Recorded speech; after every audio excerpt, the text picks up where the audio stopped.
Hello, you're on Initiative Africa. My name is Asha Sampath. Welcome to your weekly magazine featuring Africa on the move through smart innovations and initiatives that work. Like the previous weeks, we continue to film outside far from our studios due to the constraints linked to the coronavirus pandemic. Let's get on with the show with our top stories today. This week we'll continue our interview with Nyagale Bagayoko, started in one of our previous editions. Nyagale is passionate about international relations, recognized worldwide for her expertise in security and conflict prevention. She reveals some unknown aspects of the crisis in the Sahel. It's where populations, for various reasons, have cooperative relationships with certain armed groups, but there are also areas where the populations are the object of harassment and even massacres. Let's head for One Africa. The African civil society and its diaspora are mobilizing to fight against the consequences of the COVID-19 pandemic. A snowball effect. So what's next? Bring them together around a concept of solidarity. Artists, personalities from Africa and its diaspora. And send a message in these troubled times to say that we're in this together. We are one and we'll rise again. Silencing the Guns initiative, many successes, but some new challenges are also emerging. Tanzania is not lucky enough to be an island. We've got 9 neighbors. Of the 9 neighbors, 8 of them are or were in conflict at one point in time. Some of them still are today. This week, and more precisely on Monday, May 25th, we celebrate World Africa Day. It's the day of the annual commemoration of the founding of the Organization of African Unity on May 25th, 1963 in Addis Ababa, which has become the African Union in 2002. The occasion is marked each year by a reflection on a particular theme, but in recent months, the COVID-19 pandemic has changed the game, prompting civil society and the diaspora to join forces to reflect on the aftermath of the crisis. The objective, affirm a message of unity and innovation through a day of discussions with artists and leaders on social networks under the hashtag #IamOne. One for Worldwide African Network. I have the pleasure to welcome Amobe Mevege, the organizer, to tell us how it all started. Amobe, thank you for joining us on Initiative Africa. First of all, what is the origin of the One initiative? WAN means Worldwide African Network. It's an idea I had back in 2008. Miriam Makeba asked me to organize her last event in Paris at the Olympia, since President Mandela had spoken to her and she planned to return to Africa. I had the idea of bringing together a lot of artists, but sadly she passed away just a few weeks later from a heart attack. Then Papa Wemba died a few weeks ago, Manu Dibango also. It's carnage. So I'm in bed and Youssou N'Dour called me one night and he said, "Amobe, you're my adored little brother. What can we do?" I told him, "You remember this idea? Maybe we'll never get the chance again. Everyone's at home right now. I'll call them." So I called Mori Kante, Salif Keita, Kassé, and so on and so forth. A snowball effect. So what's next? Bring them together around a concept of solidarity. Artists, personalities from Africa and its diaspora. And send a message in these troubled times to say that we're in this together. We are one and we'll rise again. What outcomes do you expect? Around the idea of Africa Day, several people showed up spontaneously. We're not doing this for profit, but there's such enthusiasm. We're not going to stop. We've already started to think, to work on several partnerships. We have teams on all continents, in Montreal, in the United States, and South Africa, almost everywhere. And we want to say, how can we think Africa differently? Economy, matriarchy, education, health, governance, how digital impacts everything. By organizing concerts maybe. Never stop, keep going. We want you and everyone to join us. Is there a One Africa website or platform? That's right, go on social networks and it's accessible. We want to use social networks and television to show the best of Africa on the continent and the diaspora, of course. It's open to the world. We call friends from Iran, Iranian singers will be there, and we have people from Colombia. Africa is an open continent, sometimes too open, but it's open to the world. And it's Africa speaking with one voice together, as one. Thank you, Amobe, for your time. As I mentioned earlier, our guest Nyagale Bagayoko is back this week to talk about the situation in the Sahel with a new approach to the threats to the region. How do people live? What is the funding of terrorist groups? Or what types of actions for African organizations and states? These are some of the questions that arise. Themes precisely addressed this week by Nyagale Bagayoko. She answered to the questions of our reporter François Baudry. Nous nous retrouvons donc Nyagale Bakayoko, welcome back. We talked about the role and the activities of foreign powers. But on the ground, what about the people themselves? Qu'en est-il exactement? Alors, c'est vraiment, à mon avis, la question centrale. So this is really, in my opinion, the central question around which we should rethink everything. This is the case for certain aspects of different interventions, whether national or international. Titre national ou international, mais vraiment cette question est évidemment. But really, this question is obviously essential. We are also in an environment that cannot be defined unequivocally depending on the area. Défini de manière univoque, selon les zones. Il y a des zones où there are areas where populations, for various reasons, have cooperative relationship with certain armed groups, because it provides them with means of subsistence and pays them for a certain number of services in support of their operational activities. Et les rémunère pour un certain nombre de services en soutien à leurs activités opérationnelles. Mais il y a aussi des zones. But there are also areas where the populations are the object of harassment and even massacres, as we saw in the north of the Burkina Faso, and where they are absolutely terrorized and dissuaded from cooperating with the state forces. Avec les forces étatiques. In fact, are there students who refuse to go to schools now? Alors, est-ce qu'ils refusent? Alors, exactement. Est-ce qu'ils refusent ou est-ce qu'on les empêche? Exactly. So do they refuse or are they prevented from going? Unfortunately, it's very often the second hypothesis, because the model of the society and the model of the state and justice is really at stake here, and it's absolutely fundamental. These jihadist groups, they have a social project, a project for the society which challenges the type of education which is provided by the states of the region. Qui récuse y compris le type d'éducation qui est dispensé par les États de la région. Et le fait que les instituteurs and the fact that teachers were targeted in this way and that so many schools were forced to close, that effectively did not leave the choice to its populations.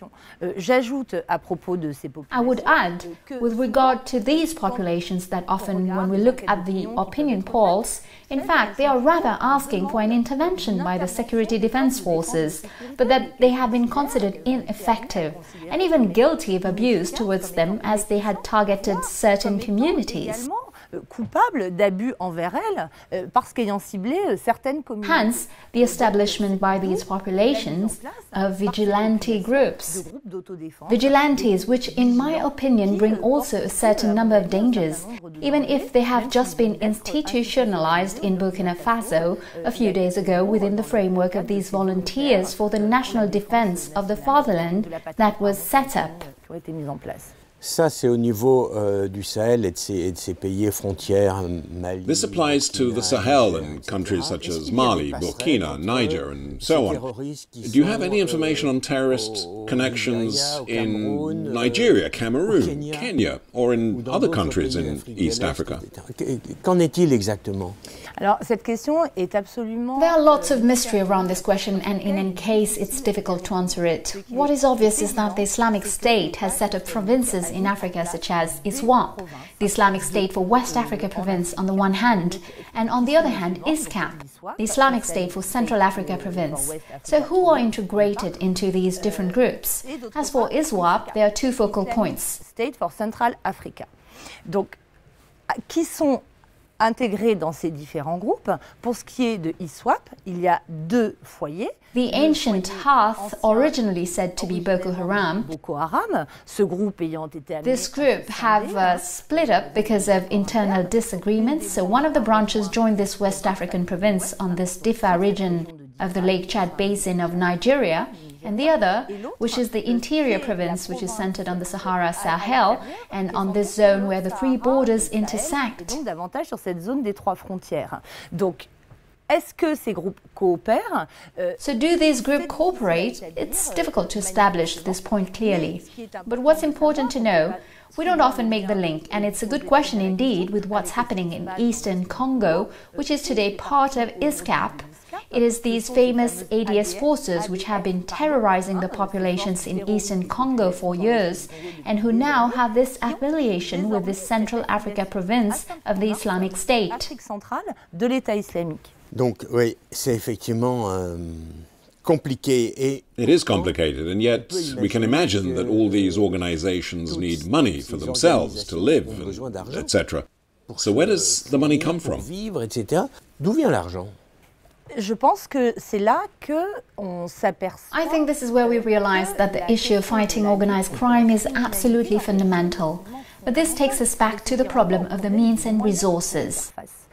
Parce que on ne neutralise. Because we don't neutralize, eliminate people involved in criminal networks simply because there is a need to prosecute them. We need to place the fight against these networks in a criminal framework to dismantle them.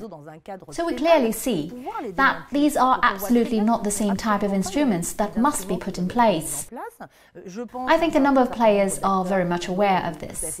If we look at what is planned by the French program called P3S, the Program for Peace and Stability in the Sahel, there is the will to put more emphasis on actors of justice and on police precisely to tackle the trafficking issue. Sur les acteurs de justice et sur les acteurs de police, justement pour prendre en considération cette question des trafics. Mais les sources sont... But the sources are multifaceted. We see today that there are more and more kidnappings. So this time fewer foreign actors, as we saw at the beginning of the crisis in the early 2010, but local actors in the populations who are kidnapped and released for ransom payment. Contre-paiement de rançon, voilà une... This is a source of funding. There are also many questions about the link with gold mining, with the exploitation of gold resources in certain areas. And some experts consider that today the objective of these groups is to find a corridor to reach the coast and be able to engage in different traffics. Welcome back to Initiative Africa. Silencing the Guns by 2020, the African Union's strategy to end conflicts in Africa has recently helped advance peace in the Central African Republic and Sudan. But conflicts persist, for example, in Libya and South Sudan. Others appear in Mozambique and Cameroon. This was the verdict of Moussa Faki Mahamat, President of the African Union Commission, at the last Union Summit in February. There are plenty of obstacles, while official military spending in Africa keep rising and amounted to around $40.2 billion in 2018, the continent is further threatened by the COVID-19 pandemic, which could jeopardize the progress of the Silencing the Guns campaign.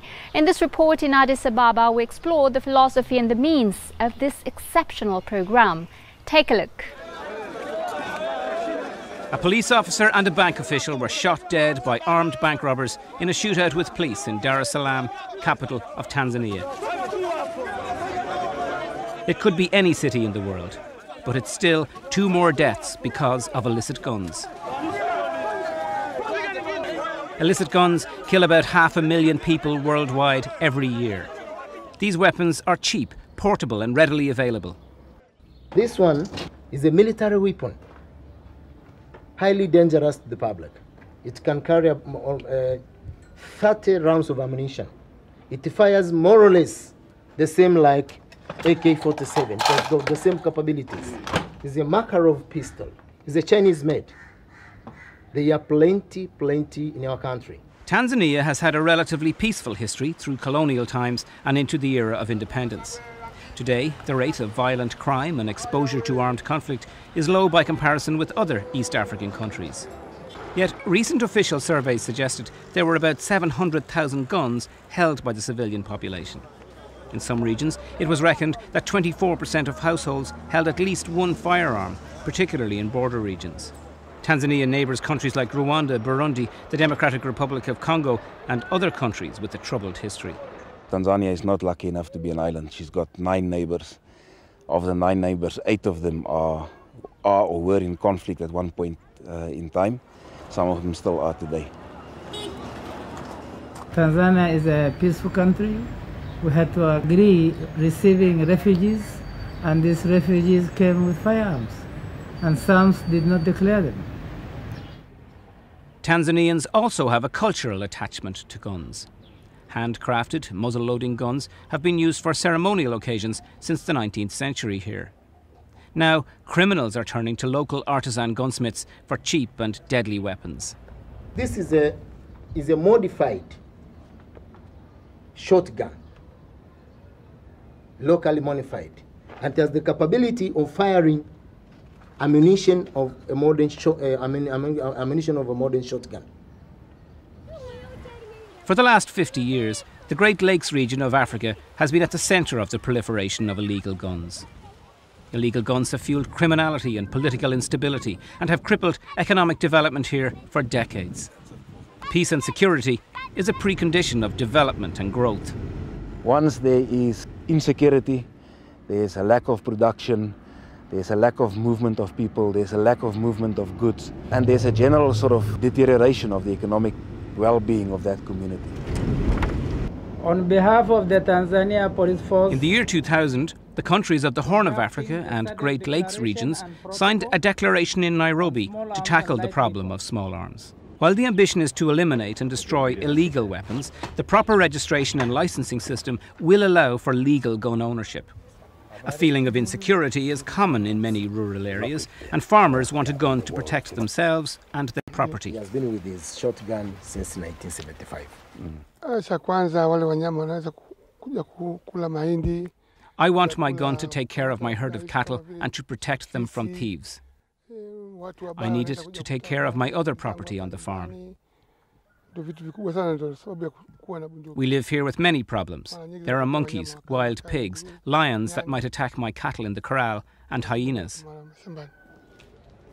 It is a common misconception internationally that you measure success by the number of firearms you have destroyed. So really, destroying or counting just numbers is not a game. What is important here is what have you done to stop the dysfunctions and prevent the dysfunctions from happening again. The arms management and disarmament plan in Tanzania has had significant success across the country. It's the first comprehensive national approach anywhere in the world and is being offered as an example for the region. The civil society and law enforcement agencies are working together. Before it was not like that. The law enforcement agencies by themselves, they were not cooperating. Customs and police were different things. The police and the army were quarreling. Now it is together, they're working together. So it took us years, but we have managed. We have established that sort of cooperation. In the region, the countries of the Great Lakes will have to address the proliferation and trafficking in small arms within their borders. And here's where the international community shares responsibility for making that happen. Let's get back to the second part of this week's interview with Nyagali Bagayoko. We discussed about the possible ways to end the conflict and also on the question of the role of large organizations to help resolve those conflicts in the Sahel. Based on what you're saying, the chances of succeeding in fighting this kind of terrorism are not great. So what can be done? Well, if I knew it, I would consider myself better qualified than most people who, in my opinion, have been working on this issue in very good faith. Personally, I think that what is essential is to put the population back at the heart of the armed struggle against these different actors. The issue of protecting populations must be brought at the heart, in my opinion, of the rhetoric developed by the various actors, whether national or international, because these people are the ones we are talking to. You can't build walls around each village. No, but we should have a discourse about the strategic objective, which is the protection of populations and not the fight against armed terrorist groups. Already, I think it changes the perception that these populations may have. Then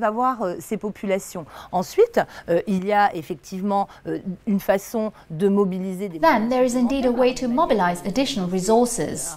The Malian army has just announced an additional recruitment of 10,000 men. But there is, of course, also this question of the project of society, which is proposed to these populations, which in reality today have absolutely not seen the benefits from a large number of policies that have been in place for years, whether in terms of decentralization, in terms of development. So I think that today this question of the protection of populations, cette question vraiment de la protection des populations, qui est d'ailleurs au cœur du mandat, which is moreover at the heart of MINUSMA's mandate, the protection of civilians of the United Nations mission, must be at the heart of the reflection and operational redeployment on the ground of the different defense and security forces. Forces de défense et de sécurité. What do you think of the role and effectiveness of the African Union? Alors je pense qu'il y a eu deux temps dans. I think there were two stages in the intervention of the African Union in the Sahel. At the beginning of the crisis, the African Union was more active than what was said. This means that we must remember that after the French intervention known as Opération Serval, française dite Opération Serval, les premiers acteurs qui ont été déployés. The first actors who were deployed on the ground were African forces from ECOWAS and Chad, who were deployed as part of the African-led mission, therefore depended on the African Union. Africaine, donc qui dépendait de l'UA. Le Conseil. The Peace and Security Council, the PSC of the African Union, has also been active on these issues, and an African Union mission is present in the region. MISAHEL is based in Mali and has a mandate over the entire area. There is also within the framework of the African Union this famous process of Nouakchott, which brings together 11 countries of the continent, including Algeria. Du continent, y compris l'Algérie. Mais il est vrai que But it's true that for a certain number of years, these last 2-3 years, the African Union has been shown to be overwhelmed by the role taken by what are called ad hoc arrangements, that are the establishment of the multinational force mixed within the framework of the fight against Boko Haram around the Lake Chad Basin, and on the other hand, the creation of G5 Sahel, which is a new multilateral organization whose interventions are validated by the Peace and Security Council of the African Union. The latter has taken over since the African Union was unable to mobilize its African Standby Force, the African Capacity for Immediate Crisis Response, CARIC, which was a rapid reaction force supposed to be deployed quickly. Well, why isn't it working? Je pense que I think that what's difficult to take into account in general, and we saw it very well for the G5 Sahel, which very quickly we started to say that it was ineffective too. These organizations suffer, but it's also true of the European Union suffering from the existence of extremely cumbersome decision procedures, extremely long to set up. We can clearly see that when we hear announcements from Brussels by African actors of billions or millions, billions in CFA francs and millions in euros or dollars that will be mobilized, we see very well that 2 years later, it is hardly when we start seeing this funding to materialize on the ground. Qui vont être mobilisés, on voit très bien que 2 ans après, So I think that the African Union has on the one hand been somehow paralyzed by that, but also by the diverging interests that may exist with and at the level of member states. So if we meet up again in 10 years, what might we say then about the situation in Africa, in your opinion? The question that arises, in my opinion, is that the type of state or political entities that we will be dealing with. Will nation-states as we know them today resist, or will this happen today regardless of the type of armed groups we are dealing with? Because once again, we should not neglect the role of groups known as simple rebels, which do not carry a religious discourse but political claims. Will areas of external governance to the states be set up? Zones de gouvernance extérieures aux États ne vont pas se mettre en place. In my opinion, this is a scenario which is entirely possible and conceivable. And to avoid this, the real question is how to make the relevance and real legitimacy of these states today in the eyes of the people. Aux yeux des populations. Since we last filmed this interview, the COVID-19 pandemic has further contributed to increasing tensions in regions affected by terrorism. In a United Nations report this month, UN Secretary General Antonio Guterres says terrorist groups are taking advantage of the COVID-19 pandemic to intensify their attacks in the Sahel. This would be particularly the case in the Liptako-Gouma Triangle, an area where Niger, Mali and Burkina Faso share the borders. I asked Nyagali Bagayoko a quick update on the threats and the current context. Thank you, Nyagali Bagayoko, for sharing your analysis on the risks of increased tensions in the Sahel due to this pandemic. Do you think the COVID-19 could benefit terrorism? There were indeed appeals at the start of the global pandemic. Appeals from the Islamist groups, in particular from the Islamic State, asking its combatants to exploit the weaknesses created among its enemies by the pandemic.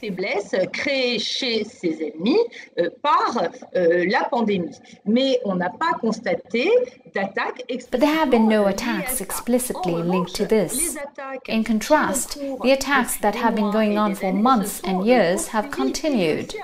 It is also important to mention the fact that during this period, there were very violent clashes between the jihadist groups themselves, and in particular between the group for the support of Islam and the Muslims, which is affiliated with Al-Qaeda, and on the other hand, the Islamic State in the Grand Sahara, which constitutes the Sahelian branch of the Islamic State in the Western Province, which clashed especially in the central region of Mali, around very local questions and dynamics, for example, the access to the Niger Delta and the exploitation by pastors and farmers by asking them illicit right-of-way fees. So that was one of the issues.